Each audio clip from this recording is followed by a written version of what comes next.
Due respect to মানে all of you, যে আপনারা তো আগে ছাত্র, আপনারা হচ্ছে এরপরে রাজনীতি করছেন। সুতরাং ছাত্র রাজনীতির জায়গাটা থেকে আপনারা হচ্ছে দেশের জন্য কতটুকু চিন্তা করছেন? আমাদের বাংলাদেশের কৃষি খাত নিয়ে আপনারা কি সত্যিই জানেন?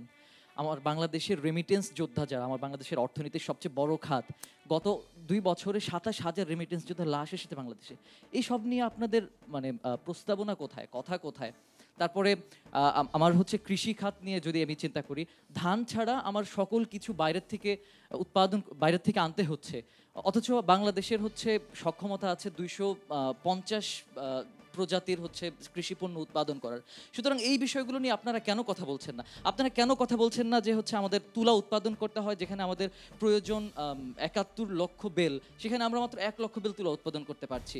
এছাড়া হচ্ছে প্রত্যেকটা বিষয়ে আমাদের যে সংকটগুলো, আপনারা কেন সংকটমুখী রাজনৈতিক বার্তা নিয়ে আসছেন আমার না? মনে হয় আপনারা